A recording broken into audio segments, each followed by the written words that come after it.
Oh, Welcome to Con. one. It's not just a show, it's a journey we share. We're always trekking full of a cheer. It's not just a show, it's a journey we share.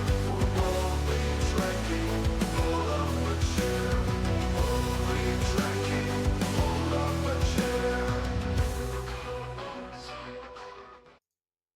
Hello, everybody. Welcome to Boldly Trekking. 'Tis I, Ash. And as always, the captain du jour, Sean. Hello. Nanu. Good evening. All right. I am going to the playlist to see if we are live streaming. If not, you know what? So be it. And of course, it's not live streaming. I do not know why that happens, that it doesn't automatically. I mean, I've set it up so many times. It's no cookie for you, computer. Oh, wait. No. It's cookie means a cookie. It should be cookies. It should be cookies du jour. Cookies for everybody. Mm-hmm. But I guess not. Content. Episode 17 never uploaded? Oh well. It's not like we don't have it stored up. Oh, we can go ahead and load that. All right, let me come back to where we were. Hi, everybody. Lots of stuff has happened since last we spoke. The news waves have been rife with articles about things going on. Everything from fun Legoland to complete reboots of the entire Star Trek universe. You heard that one, right? Yep. Yeah.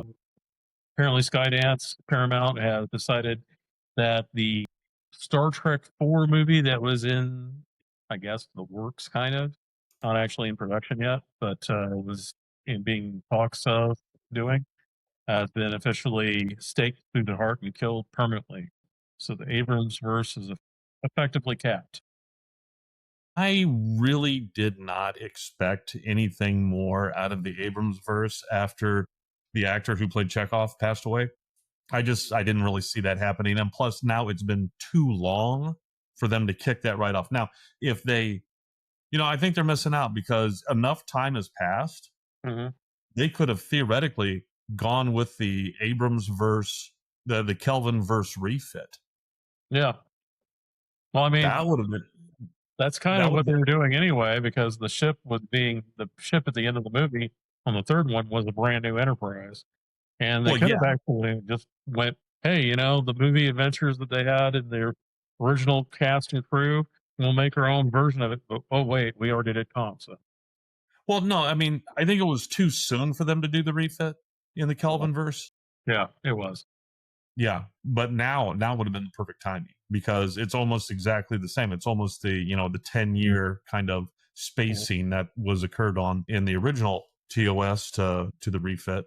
Mm-hmm. And that's a shame. It would have been interesting to see the Kelvin verse refit.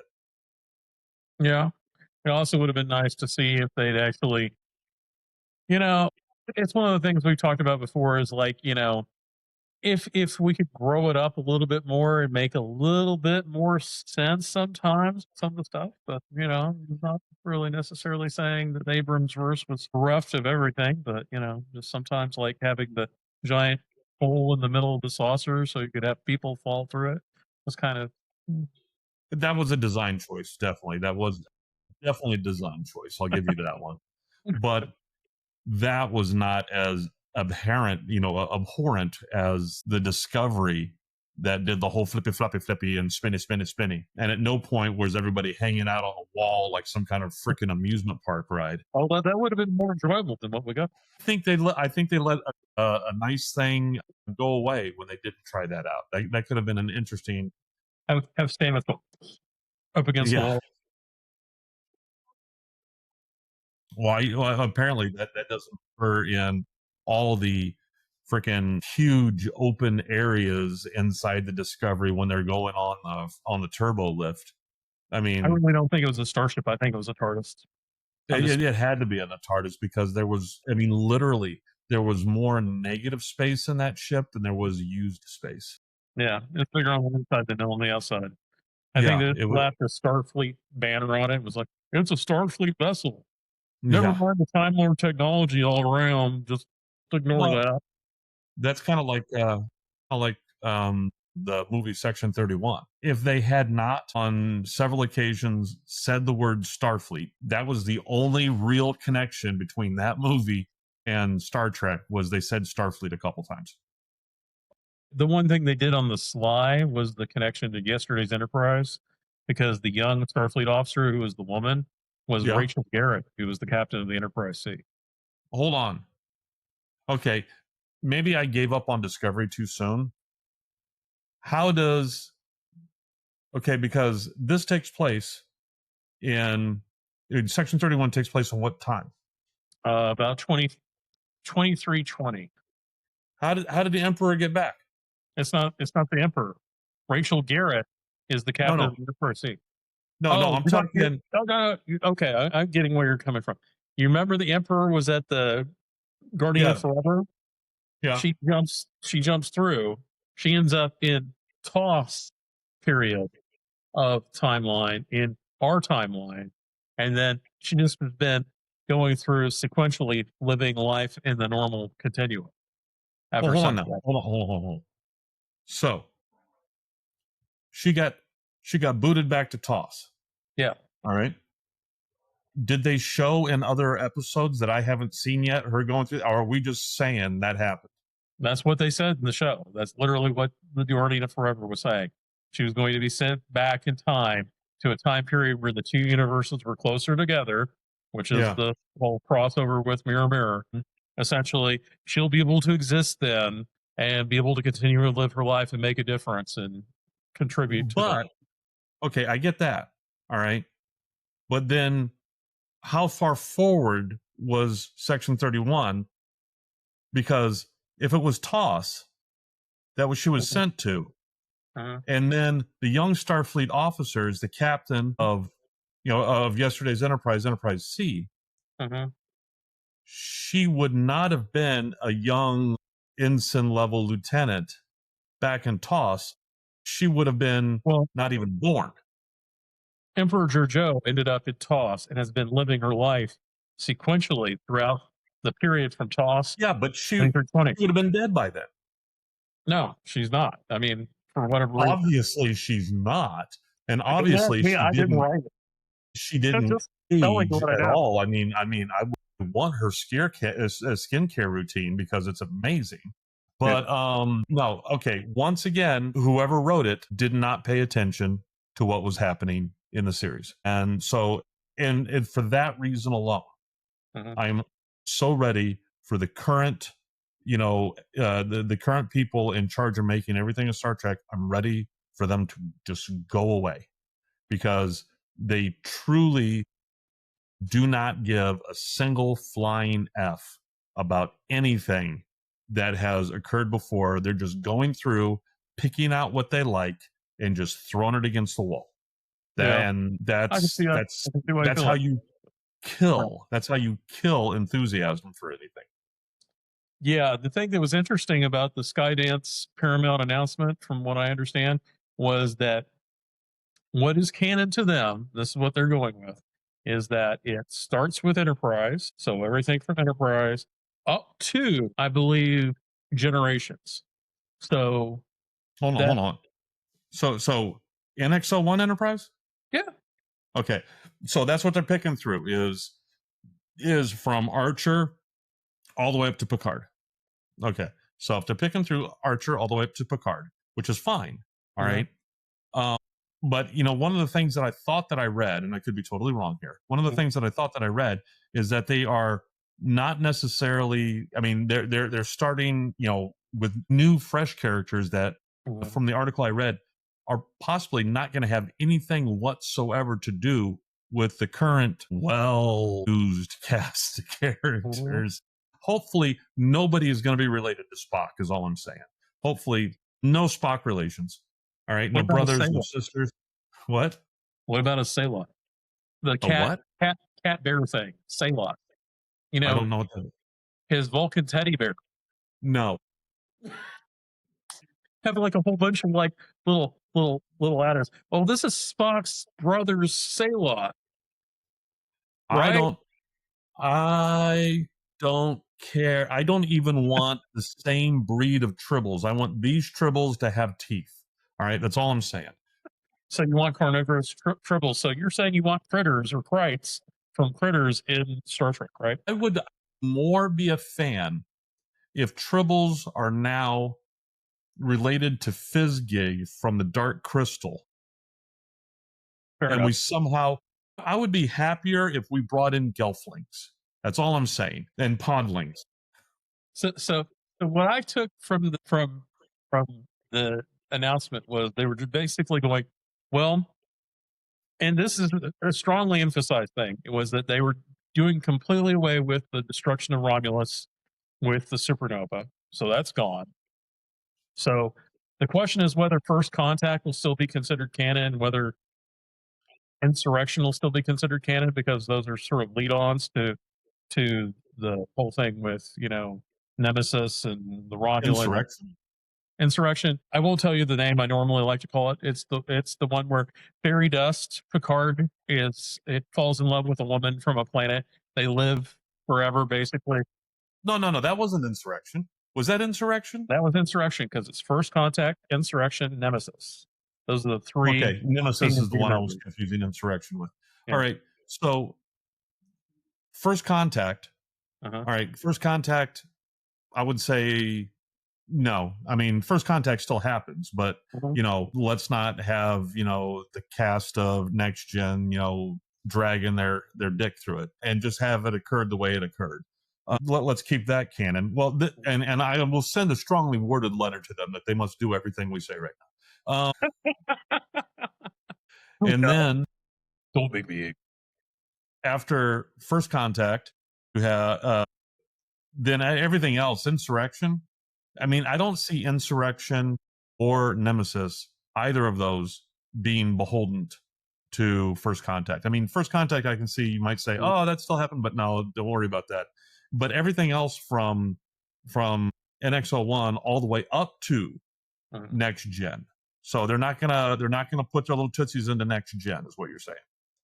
They're not going to be revisiting Next Gen, but basically what they're saying is everything from Archer all the way up to Generations effectively is considered canon. But everything else after that, from what I understand, is not. So I don't think they're going to wipe out First Contact. Okay, so what you mean. That's my personal feeling because there's no real reason to. The thing they're really upset about or seem to be like nixing is the whole Hobart supernova destroying Romulus and all the events that happened after that. So the Picard TV series, for instance, will not occur. Discovery, the Starfleet Academy, well, Starfleet. Well, and that's a question: is this going to lead to an early termination of Starfleet Academy? That's what it's looking like because what they're saying is almost everything will be capped off by 2027. So if that's the case, then what you have is Starfleet Academy running for maybe 2 years, which it starts in 2026, goes to 2027, and then and some people say that's 2 years too long, but we won't get into that. So that's interesting. Now, okay, so now, and here's one of my big, once again, the very thing that we started this on, that this was all predicated on, was the fact that one of the things is that they're not giving Starfleet credit for the size it should be, for the amount of area that it has to cover. So in my opinion is they don't necessarily need to negate all these other shows. They don't need to negate the canon and stuff like that. They can still say, yes, that is occurring over there, but there is more than enough space out there for other stories to be told. I mean, at no point have they even had any kind of fun with the Kazin. I know. I mean, most of the stories, like we talked about before, occur in a 400 light year diameter circle. So, like, Romulus is like on one side, Klingons are kind of over here, and the Cardassians are over here, and it's all within this like little circle within 400 light years. The galaxy's huge; it's 100,000 light years across at the bare minimum. And the Federation's explored 25% of that. So we're talking like minimum 25,000 light years, roughly, if you're sludging it around. And, we got 400 light years to play with. I mean, come on, guys. Yeah. Now this is, we're not dealing with very much at all here. We haven't even gotten out of our spiral arm. All right. And yeah, there's so much more. I mean, and it's not just a two-dimensional. There's up and high and low. This is a three-dimensional space that we're dealing with. There's so much space to tell other stories. All right. And there's so many other races. I mean, they don't need to be. I mean, keep in mind the Andorians. What's his name playing the Andorian in the Enterprise series? You can't really top him. He did great. He was a great Andorian. Actually, I wish they'd bring him back as like Archer's right hand man, essentially, to be like, if Archer is the president of the Federation, have him be either the vice president or the chief of staff or something like that, and have No, not even. He's the head of intelligence. Oh yeah, fair enough. yeah. He's not going to want a desk job unless he's somewhere where somebody can slip in a stiletto.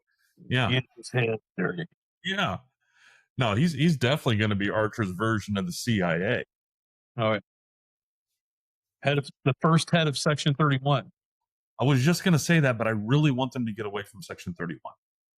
Well, you could always have this start that's like another division, and they're cross purposes of Section 31. Yeah, yeah. I think they've got more stories to tell, and they can do it without negating the stories that have already been told. Yeah. Because let's face the truth. All the things that occurred in a very small area, and even in the borders of the Federation, what they were doing was just over on a little bitty area. I mean, it was a hot area, but it was just a little bitty area, and there were other areas with other stuff going on. Yeah.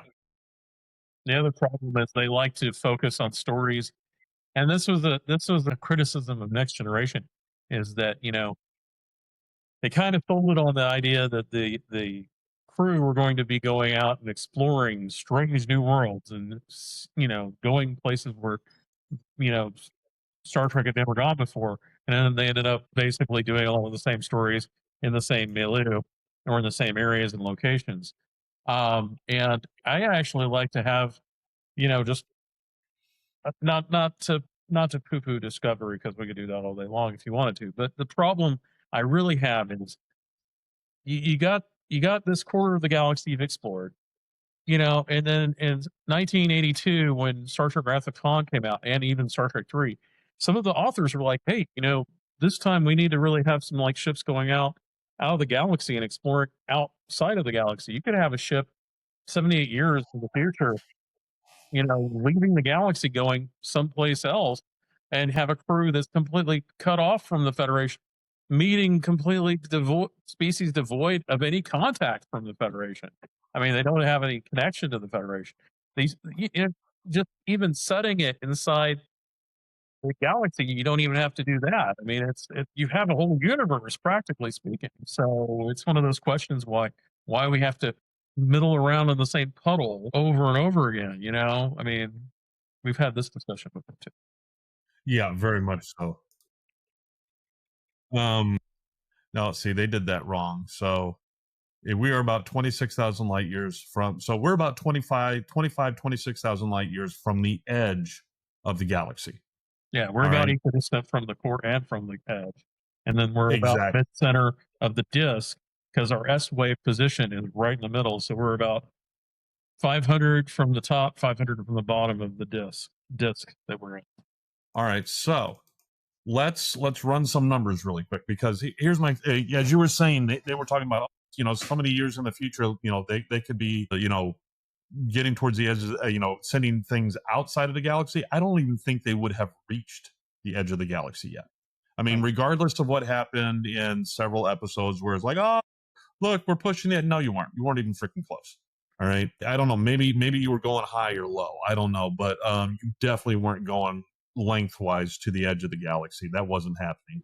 And let's figure out. So if they were, let's say we said 25,000 light years.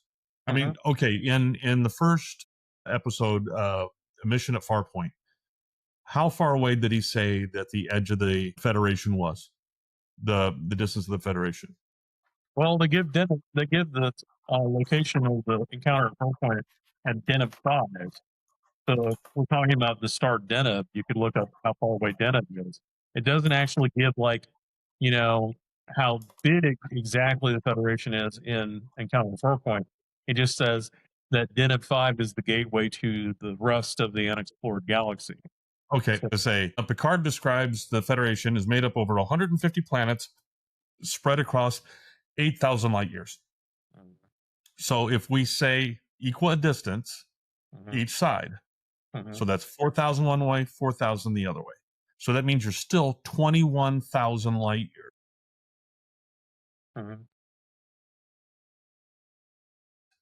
Standard cruising warp speed in next gen. How long would it take to go 20,000? You're gonna find it's going to be decades. I'm pretty sure. I'm pretty sure too. Because this runs into the wall of what we discussed before with the speeds being relatively inaccurate because of narrative convenience.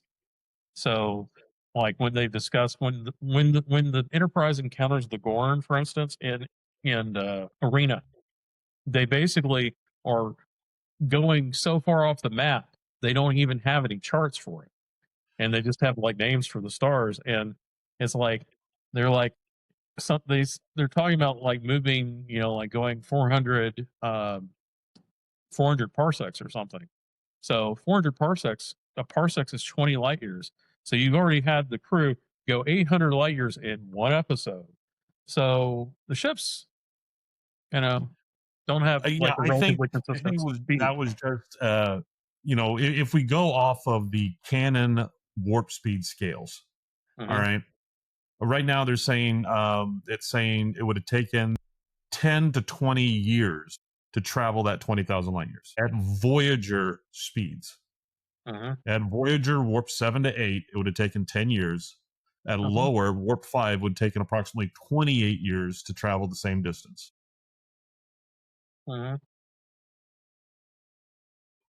That's just way too. And now let's roll that back to TOS light speeds. All right. That's the thing about Star Trek 2 through Star Trek 3 and Star Trek 4 and 5. When you look at Excelsior, what Paramount was saying was, this is what's going on.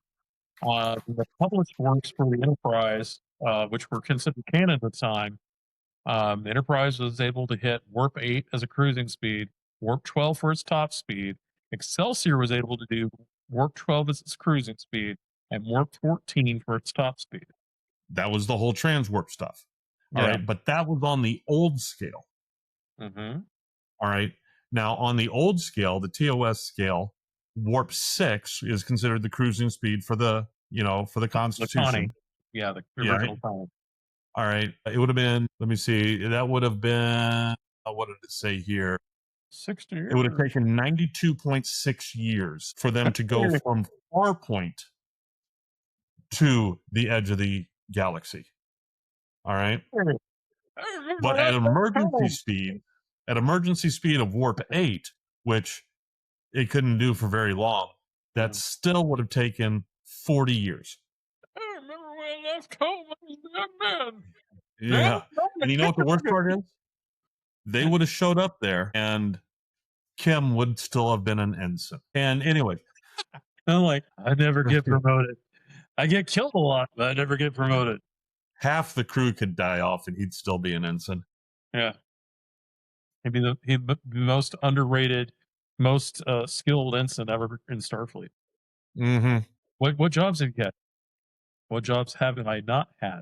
Yeah, exactly. He gets back and I'm like, you're still an ensign? You didn't get any field promotions? How bad did you fuck up? Well, I died a lot.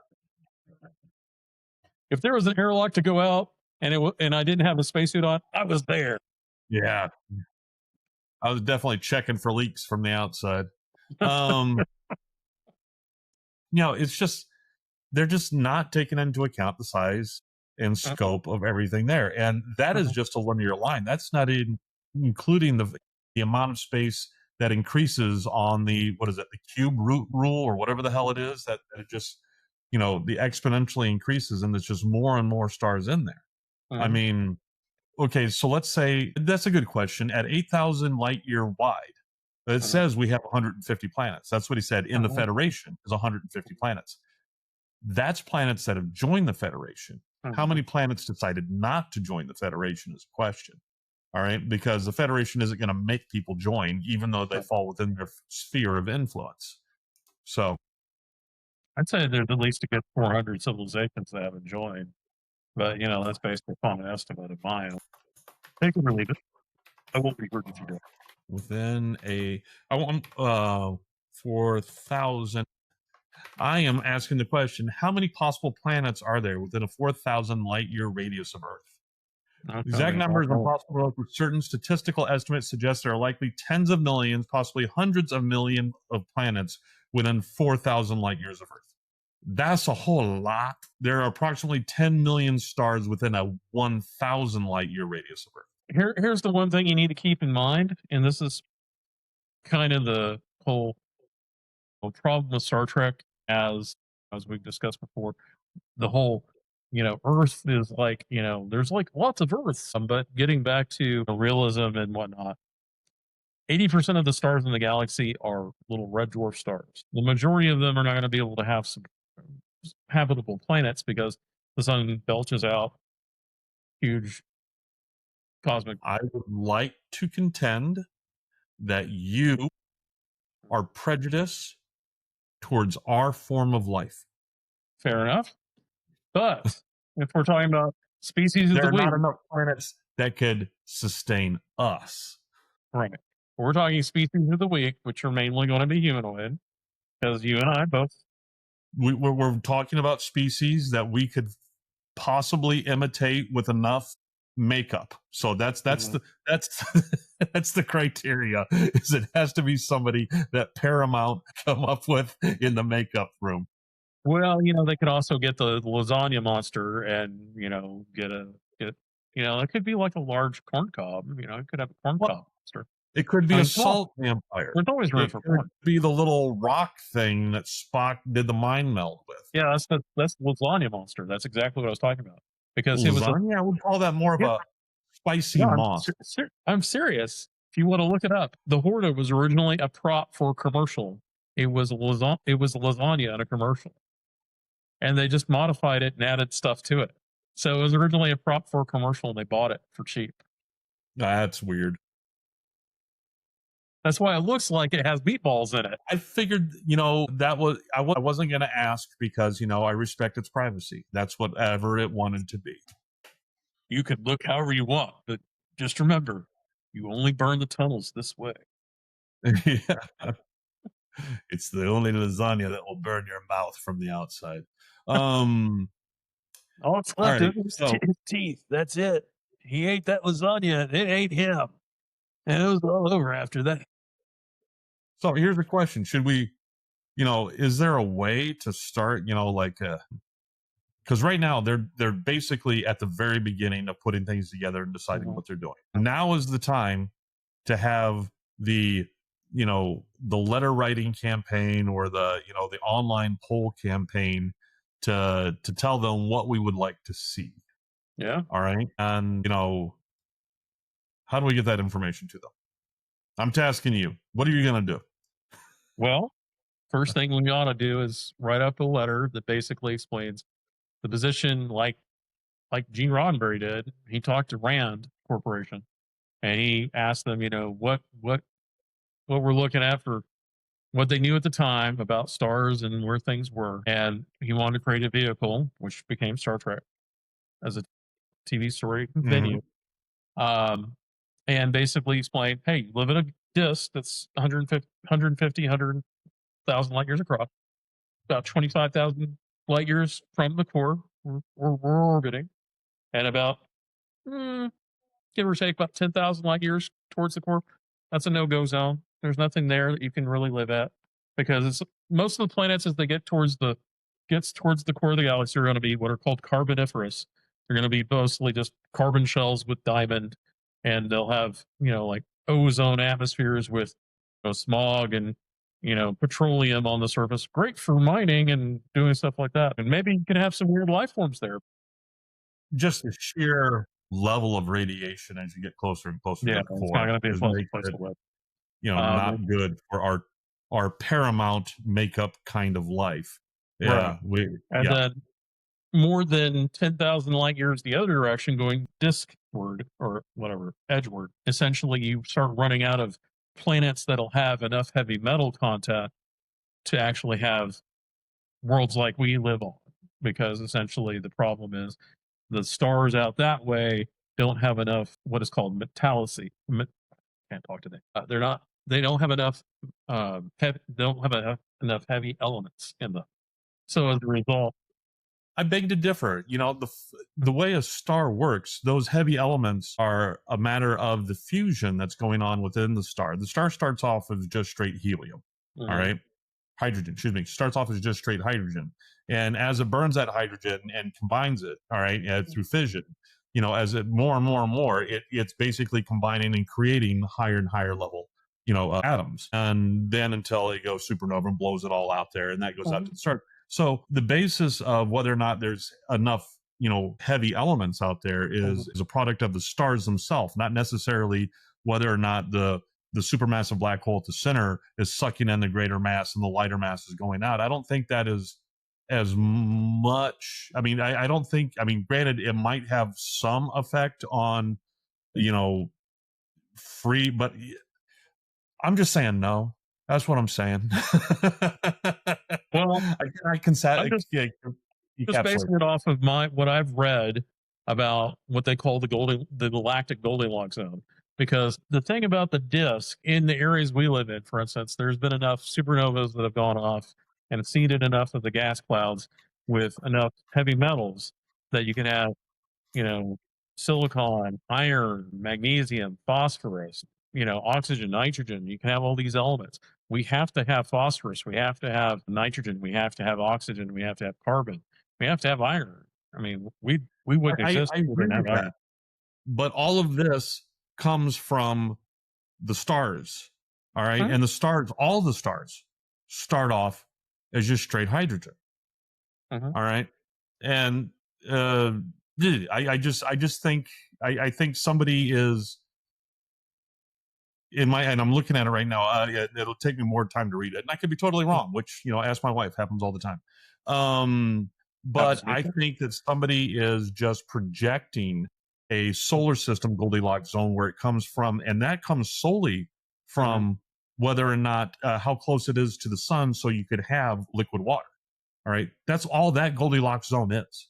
All right, and to to put that onto the entire galaxy and then say it has to do with metallity, I don't think so. I think they are misconstruing where those heavy elements come from. They don't come from the supermassive black hole. All right. No, they come from supernova explosions. Yeah. And those supernovas happen all across the galaxy all the time. Right, but it's just what the idea is that the disk it gets as it essentially the galactic core pulls stars towards it, and so you have higher conglomerations of supernova explosions as you get thicker into the disk. So the further out on the edge, there's less of supernova explosions, and you just have more of the M class dwarf stars sort of hanging out, going, "Hey, I'm made out of hydrogen. I'm made out of helium." And then you have the few big stars, and when they go pop, then they seed the clouds, and then more stars are born. But the other part of the equation that I was going to get to is that the type of stars that we're generally looking at, they would have Earth-like, orbits, and have the ability to have a night-day cycle that you're used to. Would be planets that would be orbiting K class stars or G class stars, because K class stars will actually outlast our sun. They'll burn for like 20, 40 billion years. G class stars will generally last from anywhere from about 20 billion years to about 10 billion years. And our sun is going to last for about maybe 12.6 or something like that, I think, is what they're Mhm. rating it for. So we're towards the other edge, and anything above that, then you get into what are called F class stars, and life can't really evolve on them. Yeah, and there's you're F. less of Yeah. them than there are G class stars. And G class stars, I think, only make up like 6 or 8% of the galaxy, and then like 80% of them are eight or the M class dwarf, and then you have the Ks, which are about 10. So you've got maybe 80, 10. So you're looking at maybe 4 to 2 for the others up scale from that. So the O, B, and F are like very small percentages, but they are bigger stars by normal scale. They're more massive. You don't really want to live on around planets that are around stars like that. You might have artificial, you know, and habitats living around it, and that they actually would be great for that. But you know, that's a whole different bag of cats for discussing, what kind of technology you have in Star Trek. You could have people that are, mining stars for all intents and purposes, you know. Oh yeah. So so I actually think it would be completely logical in Star Trek Next Generation's time to have star mining be a common thing, but we never saw that. There you go. My 10 Yeah, I'm just looking. Yeah, so yeah, K and Gs are physically denser and have a higher dispersion near the galactic center, and that's a given. I'm not saying that. I'm just saying that the possibilities of there being. I mean, I'm just saying that just because they are, that last, let's say, 10,000 light years from from the galactic edge in, is not the number of viable stars and planets. Yes, it's going to be less, but it's not going to be not there. Whereas when you go in towards the center, that from the center out 10,000, that hot zone, I don't care how G or how K you are. All right, there's just too much galactic radiation for me not to get a sunburn in milliseconds. So what you're saying is you don't think that somebody's going to be like the Fallout mutant, go, hey, that's good living out here. It's all sort of hot, shake and bake world we're on. My hair fell out, my teeth fell out, but I'm good. I personally think, because if you look, part of the Fermi paradox is, and the reason why we haven't had any evidence of other civilizations out there, is one of the limiting factors is the fact that there are stellar events that occur all the time, such as supernovas and gamma ray bursts and all the stuff like that, that clear whole zones of any ability to contain life. I mean, just strip it clear. But the further out you go, the further apart those stars are, and so you're less likely to have one of those events wipe out a neighboring star. So it could possibly be, yes, the further out you go, the more into the galactic sticks you are, and the further apart civilizations are. But perhaps there's a better chance for them to evolve and not get wiped out by galactic events because they are further away from other stuff. There's actually a discussion point about, I think, on Orion's Arm, which is a site that I contribute art at occasionally. They're probably looking at me like, not often enough, sir. But anyway, Orion's Arm discusses that there are species and groups of people who go out to the very edge of the galaxy and hide out. They're called lurkers, I think is what they discuss or describe them as. But they basically love the cold, dark depths of space because the cold and dark sections of the galaxy are great for computing. And if you're an AI civilization or you're a civilization that needs large amounts of cooling for computing purposes, then having something out in the boonies is a perfect place to live. And actually, I always thought that the Borg should actually come from out in the boonies, because that would be a perfect place to be coming from. And then the original concept that Probert talked about was, when they initially were coming up with the design for the Borg, and Guinan mentions it, is that when they come in force, they don't just come with one ship, they swarm. And so it's like a locust. And so when you see the Borg cube, that's a scout. And the original idea was that, and they describe it like this in Q Who, is that something has gone across the planet and sucked up all the technological items on the surface of the planet like a giant vacuum cleaner. So there are evidence of roads, but no cities, just roads where something has scooped up every piece of technological items on the planet's surface. And so the idea was that these Borg cubes would assemble in a giant monolith that'd be something like 20 across and 50 down. And each one's 2 miles by 2 miles by 2 miles. And so you got this 100-mile tall monolith by, essentially 40 miles across, and it would insert itself in the atmosphere and just scoop up everything, and then they disperse. They build on new cubes, and they just go out into the boonies again and hide out and just wait for somebody else to get their interest, and they come over and go, hey, look, that's a mighty pretty planet you got there. You got some technology. We like it. And that would be a much more sinister Borg than, hey, you know what? We've decided we're just going to come and give you a Borg cube treatment. Yeah, I mean they were initially supposed to, eventually swarm, but the thing was is that they were, even for until they came up with all those warp corridors. Initially the Borg were too far away. They weren't supposed to meet yet. Thank you Mhm. very much, you. And yeah, I mean, and that was one of the things too, is they quickly put that big bad enemy into Next Generation, so it was an overwhelming story arc the entire way through. Mhm. Just like in TOS, the overwhelming story arc was always the Klingons. Mhm. All right, and Yeah. then everybody wanted a Klingon on board, and that's where we got Worf, which He's a I think he he's would a have been better. Klingon. He would have been better as a big cat. They should have just made him Gazenti.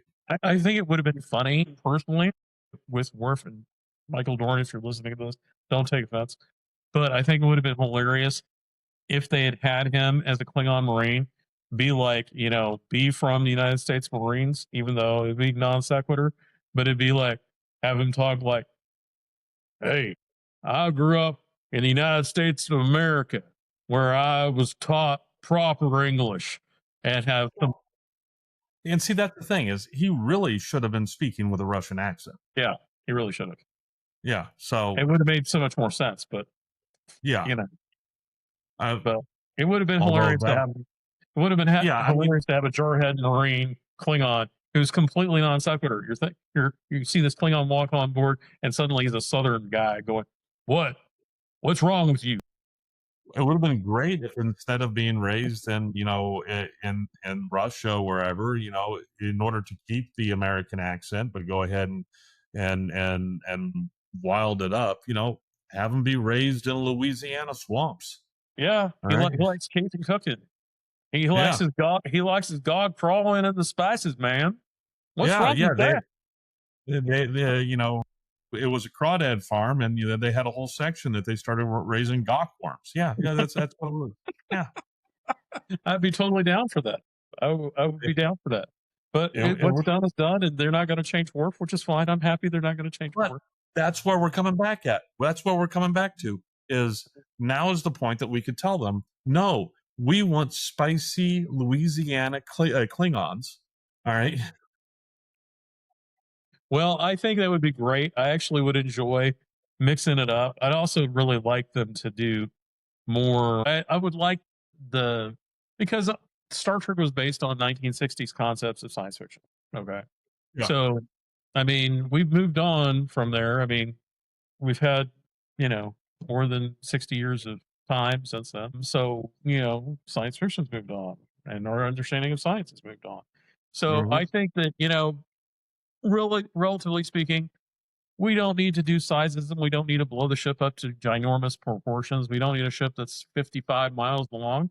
What we need a realistic, well, not necessarily super realistic, but realistic idea of the world we live in, the universe we live in, the galaxy we live in. Make the ship correspondingly relevant. Make the things consistent. So you're not like sending everyone, what? That doesn't make sense. Do you think they're going to mess with the Roddenberry rules of Federation ships? I'm pretty sure they will. They already have. I mean, But like full on ditch the disc, ditch the nacelles. I think they may ditch the nacelles because what we're actually moving towards in real life is we're moving towards rings on ships. Yeah, we're moving Because toward. the designs for most of the faster than light types of Yeah. prototypes they're talking about are ring. Yeah, yeah, yeah. To We're me, that looking would make towards sense. the Vulcan look. Yeah, and well, actually, it was originally Jeffries toyed with it because some of the prototype enterprises Yeah, before you got to the nacelles were the ring, like the XCV Pro design was actually before the design you're used to for the Connie. But there's even a design for the Connie which has a very Connie primary hull, has a strut going back where the impulse engine. That's one of the things I was talking about to you before. Is like Enterprise, you could have the Enterprise primary hull from Enterprise and have a strut going into the impulse engine section, kind of like they have in the show, and then have them go back to a ring and it's mounted up. This secondary hull is actually mounted in a ring strut section. Like there's three spokes, and then the ring is central, off of that secondary hull. I mean, it's not that far fetched to see that happen. If they do it, I think they need to carefully weigh. I don't think they should go whole hog and just like get to the point where it doesn't look anything like what they've done before. But I think they need to be careful about going so close to what they've done before that it's like, doesn't it doesn't pick up anything and learn anything new. I think they need to reference it, but keep it where it's technically relevant because there's no reason to make the ship look like it's a copy of whatever's from the Kelvin verse or whatever from the Abram verse or from Strange New Worlds or even from Toss. But if you're going to reset it and do a reboot, hell, you could. There's no reason to have the bridge be even like what it is in Jeffries. I mean, Jeffries designed a beautiful bridge for the time that makes relevant sense, and the Navy loved it and used some of the design elements for their own purposes for Navy ships. But one of the guys who designed a bridge has this concept, which I actually think is relevant. Is it's basically a holographic chamber. There's very few instrument panels. There's like the no, Hellman navigation consoles. no, no, You don't think that's no, because those break. You don't want something where it's. I mean, you want to have a switch you can flip. You no? I'm not still talking need. about switches. I'm talking Yeah, I about mean, you still need physical stuff that you can touch in no. order I'm to not. run. Bear with me. Go I'm not ahead. talking Go about ahead. instrumentation being holographic. I'm talking about the room being a holographic representation of where they are. So, like the overhead display is not a view screen. It's like literally the chamber they are in is the view screen. And then the back section has doors and No, some. You don't like that? I don't like that. I mean, Oh, I can see with our technology that we have today, there's no reason that El Skippy or Exo can't be sitting in a seat and they can have around them in their seat a oh, holographic projection they can look around. mhm, All right, mhm, and same said for the different stations and what they need to see. But mhm, something that encompassing and that far around, it is a distractor. All right. mhm, But you need people concentrating on their stuff, not looking all over the place. All right. And if El Capitan needs to see something, he needs to be able to pull it in where he could see it and not have it disorienting everybody else as the whole room spins and moves around them and stuff like that. All right. I'm saying that it would be better not to have it as an entire room mhm. display, but individually per station, you know, some kind of So what you're display. saying is have something where it would be key to their ocular system. They could see it as they need to. Like a HUD, all right, Uh, but based per station, all right. I Now could see that. I could see that. that would Actually, work. That would work more technically. uh Whether or not it would work more cinematically, I don't know. But one of the problems I've had with the recent iterations of Trek is they've gone too far into the cinematic and not kept enough realistic. I would agree. The major reason why I like the whole, you get to see this grand sort of thing is they keep making the view screen larger. The thing I hate about the view screen, and this is my personal opinion, is that it's becoming cluttered because what you want is a view screen. You want status, you want a red alert or some kind of notice. It doesn't have to be wordy. It could just be a color. You need a diagram for what the visual range is. Like, what are you looking at? Like, is it 10,000 kilometers away? Is it 15,000 kilometers away? Something that you know what you're looking at. And if like there's a ship coming in range, you can see like little HUD, like you're talking about, marking it so you can see it. You don't need a whole bunch of wordy stuff going on and flashing Okay. And stuff. I agree with you. I agree with you on that. But, all right, captain, XO, weapons officer, and stuff like that Mhm. need to be able to zoom in on that incoming D7, see how far away it is, get vectoring and all the stuff like that. Navigator and stuff like that needs to have a different view. All right. Yeah. Engineering needs to have a different view. All right. They need to be pulling up stuff on operations, different view. All right. Okay. But once again, we are constrained by what would play best cinematically. Mhm. All right. And unfortunately, the view screen plays best cinematically. All right. True. I think the overall one Mhm. is too much. One, cinematically, and two, because once again, it's just too much. And I'm tired of these bridges that are Mhm. so large you could host a freaking symphony in it. Yeah. All right. They're too big. It's too big. And plus, when Mhm. stuff happens, at no point have they actually figured out how to put a damn seatbelt on. All right. Or, just lock down, 3-point it. I don't care what the hell they're doing. Or 4-point or whatever, 5. I don't care. I think, one, that if as somebody who sits there and because, somebody's got to be focused in on their station and what their tasks are. If you Mhm. have, El Capitan take Mhm. over the view screen as he is wont to do because it's his damn view screen. He signed off for it. He's on the hand receipt. It's his view screen. All right. Yeah, it's mine. My name's on the hand receipt. If he zooms in, all right, that just screwed up navigation. Now navigation doesn't know what the hell they're looking at. All right. And it's not to deal with what they're dealing with there. They don't need to be seeing where the D7 is off, 4 parsecs that way or, 5 AUs that way. They need to be checking and make sure they're not going to run into this asteroid right here that they're hiding behind. All right. And so they have to have their individual stations that they can see the stuff in. And I don't think a full wraparound is conducive to a good work environment. Well, I'm going to say how I view it. Basically, I think that it should be capped. There should be a dome, and it should cut it off. And I think it's basically going to be your sight line for this point, because there's no real point in having it behind you. But basically, like human vision, here we go. I can see my hands that go out. Now, Yeah. So the thing is Trippy. that behind you, I think that one of the stupid, and I will say this, one of the stupidest things I hate in Star Trek is when they have a tactical or information or systems display on the wall behind the captain for the guys to see. Now, maybe they fuzz it out or make it non-visible, but when you put the information display right behind the captain and the captain's talking to somebody, and then you have somebody working in consoles or you see the displays, that bugs me because that's you're sharing information with somebody who may be trying to hurt you, and you don't need to be feeding them information. So I think that the consoles should face generally towards the view screen. They shouldn't be faced away from the view screen because that doesn't help. But the other thing is the captain needs to be able to see things like you talked about.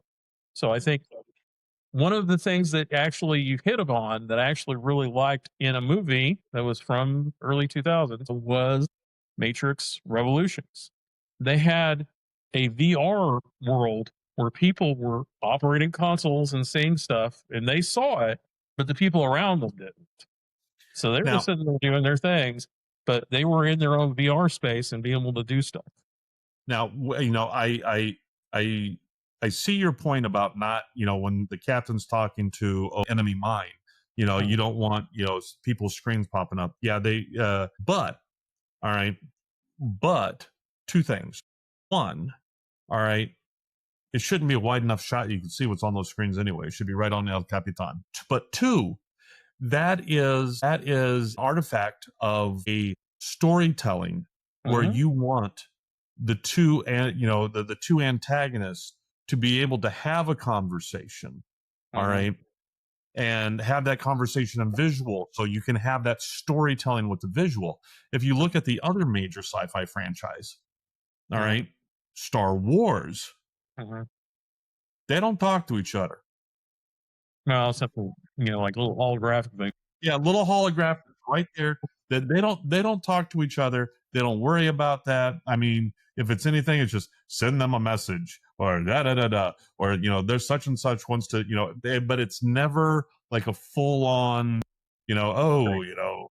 my enemy of mine. No, it's not that stuff. I think that whole big back and forth is just an artifact of their storytelling. Mhm. And I agree. even when it comes to like, you know, the captain, talking to, even if it's just, a planetary governor or something like that, Mhm. if he's at his chair having a conversation with them, all right, Mhm. then the camera or the virtual camera, whatever, should Mhm. just be him. There is Mhm. absolutely no reason that I now in the year 2025 have a blur function on this where my background is blurry and they can't have that on Star Trek. Yeah, I agree. I totally 100% agree. Actually, this brings up an interesting point because when the Ferengi are first introduced, Yeah. Troy is like, it's like, well, they're altering their main screen viewing, Yeah. so it's distorted, and all it is his head and this white background. I'm like, so what? That's not a big deal. At least he's not like sitting there going, hey, Counselor Troy, Yeah. hand gestures, hey. At least the camera wasn't down his pants. All right. Yeah, I mean, it could be worse. I mean, Yeah, it could be much worse. at least he's not sitting there in the new going, "Hey, baby." Yeah. But it's like I I can think feel you in my personally the mind. whole thing is. Go ahead. I'm sorry. What? I said, yeah, I can feel you in my mind. You like what you feel? But go ahead. Sorry. It's okay. What I was gonna say is that I totally agree. They need to have it where when the Federation captain's talking to somebody, you don't need to see what's going on behind him. You don't Yeah, even you need to don't see need the to guy see. next to him. If Council Or Troy if wants to tell him something, the audio shouldn't pick it up. If she says, "Captain, they're raising their shields," why does the audio feed need to pick that up? You know? or you know, just when you have to have the discussion, Hmm. the comms, put them on Hmm. and put on the diplomacy filter. Yeah. Diplomacy filters all that stuff out, filters out the audio, everything's good. And the only thing, I mean, they had the technology. I mean, next gen had some weird inconsistencies. The com badge, one of the features was that if you wanted to talk and you just wanted to be heard, the com badge had the technology so the people around you could talk to you and it would only pick up your voice. So the com badge was designed to do that, and they never used it. I was like, that that would have been perfect for that because you're wearing it because it's on your person, and so the computer would pick you up. This is you. Everybody else in the diplomacy filter is cut off, so they don't have an audio. Done. There's no reason at that high level of technology they couldn't have an implantable cochlear implant. Oh yeah. I mean, we have it now where they're talking about people who have hearing damage. They can have a cochlear implant, or even have one that goes like right here, and they can have a phone and be able to have better than normal hearing Mm-hmm. restored, Mm-hmm. so that they can even understand better than you and I can without any hearing damage. So, Yeah. I mean, Yeah. And so yeah, granted they could add all this in, but then you're gonna have the diehards out there, and we know who they are. You're going to mhm, have the diehards out there who are going to be like, well, that can't, that technology can't be there because they didn't have that at TOS, or they didn't have that in next gen, or why is their technology now better than what it was at TMP? All right. And I'm sorry, those are the same people that, if they could, would be walking around wearing their high school letter jackets saying, no, those were the best years of my life. No, you need to let it go and move forward with the times, because if you try to put everything, and constrain the technology to what it was during that time that it was filmed, then you're never going to allow it to evolve. It's always going to yeah, be the same thing, the same stories.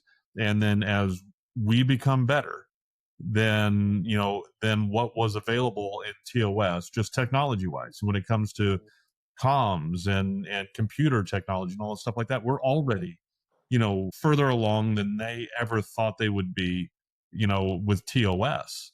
All right, they thought that was the future. That is so archaic to us, it's laughable. And if the computer technology is like decades behind what we got now, and we got computer technology for our script servers.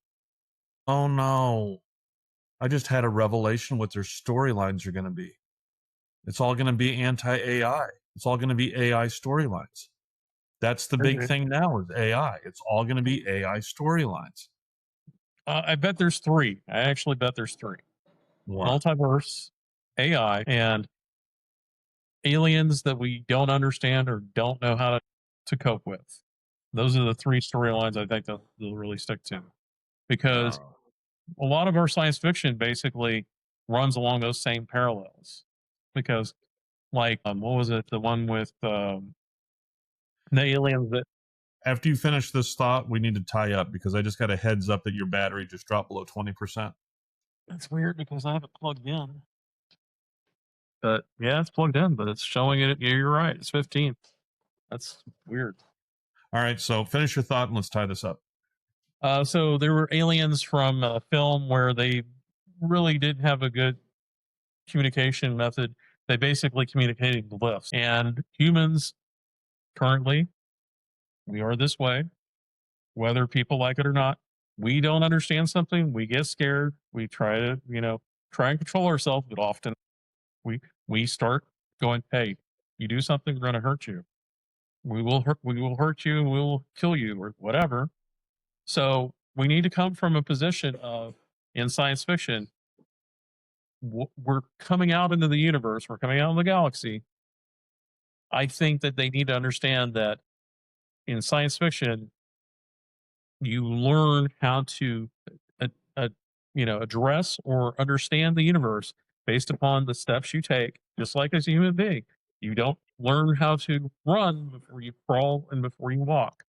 You have to take these smaller steps and get to that point.